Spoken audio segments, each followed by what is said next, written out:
तो भाई लोग, कैसे जा रहा है आप लोग का दिन? I hope you all are doing well. And मेरे पास एक बहुत मस्त सा टॉपिक है जिसके बारे में आज हम चर्चा करने वाले हैं। तो वो टॉपिक एनिमे पे बेस्ड होने वाली है। और हाँ, गलती से भी इसे एनिमे फैंस के सामने कार्टून मत बोल देना, क्योंकि अगर तुमने एनिमे को कार्टून बोला तो तुम्हारे साथ क्या होगा ये तो मैं भी नहीं जानता।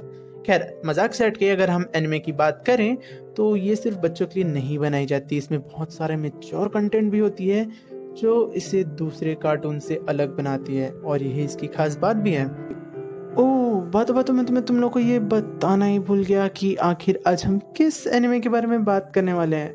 तो भाई, जिस एनिमे के बारे में आज हम बात करने वाले हैं वो one of the famous anime the demon slayer होने वाली है, जिसने इसी साल अपना 3rd सीजन भी कंप्लीट किया है, जिन पे मैं सोच रहा हूँ कि इंडिविजुअल वीडियोस भी लेके आ ही जाऊँ। वैसे तो तुम सब में से बहुत से लोगों ने इस एनिमे का नाम ऑलरेडी सुन रखा होगा, या हो सकता है कि तुमने ये एनिमे भी देख रखा हो। और कुछ लोग तो ऐसे भी होंगे जिन्होंने ऑलरेडी इस एनिमे का मांगा भी कंप्लीट कर लिया होगा। लेकिन आगे क्या होने वाला है इसका पता होने के बावजूद भी इस एनिमे का बेसब्री से इंतजार करते हैं, बिल्कुल मेरी तरह।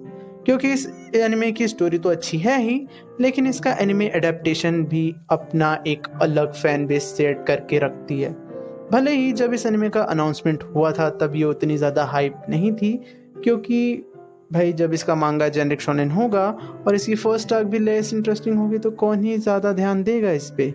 खैर, जब इसने अपना फर्स्ट एपिसोड एयर किया तब इसने पूरी एनिमे कम्युनिटी की राउंड टेबल को ही हिलाकर रख दिया था।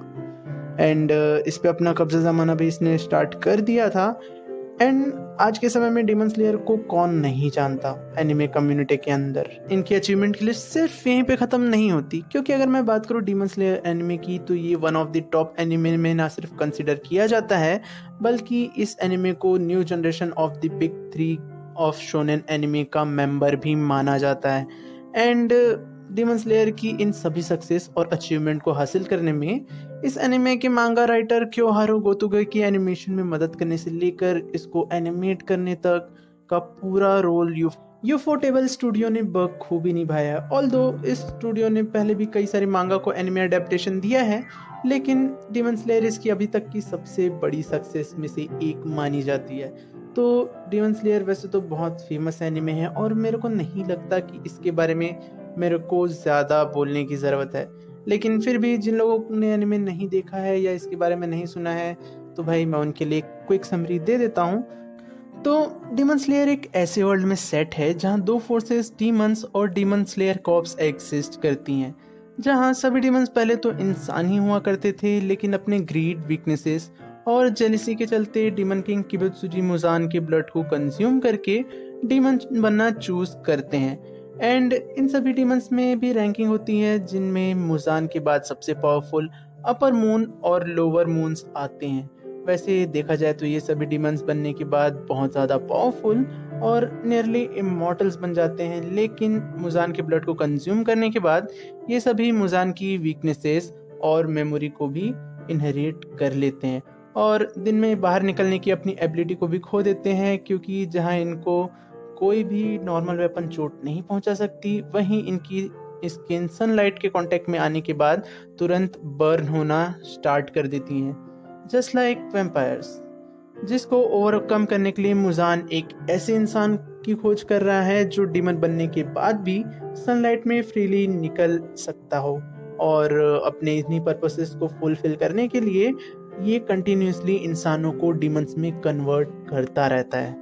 और अब जब डीमंस दिन के उजाले में बाहर नहीं निकल सकते तो ये रात के वक्त फ्रीली पूरी दुनिया में घूमते हुए इंसानों को मारकर उनके ब्लड और फ्लैशेस को कंज्यूम करते रहते हैं, जिससे ये पहले से भी और ज़्यादा पावरफुल बनते जाते हैं, जिनको रोकने का काम डीमन स्लेयर कॉर्प करती है। और हमारा जो मेन कैरेक्टर है यानी कि कामोदो तांजीरो, वो भी इस ही ग्रुप का पार्ट है, जो अपनी छोटी बहन जो कि एक हाफ डीमन में कन्वर्ट हो चुकी है उसे वापस से इंसान बनाने के लिए इस ग्रुप का पार्ट बनता है।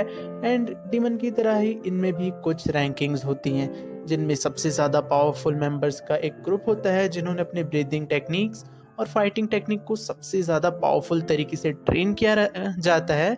एंड ऐसे लोगों को हाशिरा या pillar of the demon slayer Corp भी कहा जाता है। तो बेसिकली डीमन स्लेयर कॉर्प का मेन काम होता है कि सभी डीमंस को किसी भी तरीके से रोका जाए, जिसके लिए सभी डीमन स्लेयर कॉर्प्स के लोग ब्रीथिंग टेक्निक्स और डीमंस की दूसरी कमजोरी जैसे कि निचिरिन ब्लेड जो कि सनलाइट को एब्जॉर्ब करती है और विस्टीरिया प्लांट जो कि डीमन के लिए पॉइजन का काम करती है, इन सभी चीज़ों का यूज़ करना पड़ता है। और डीमन स्लेयर कॉर्प के जो लोग हैं वो ऐसा इसलिए भी करते हैं क्योंकि इन सभी के पास कुछ ऐसी एबिलिटी और वेपन्स होना ज़रूरी है जिसकी मदद से ये डीमंस से इक्वली फाइट कर पाएँ और रात को भी डीमंस को डिफीट करने में इनकी हेल्प करें।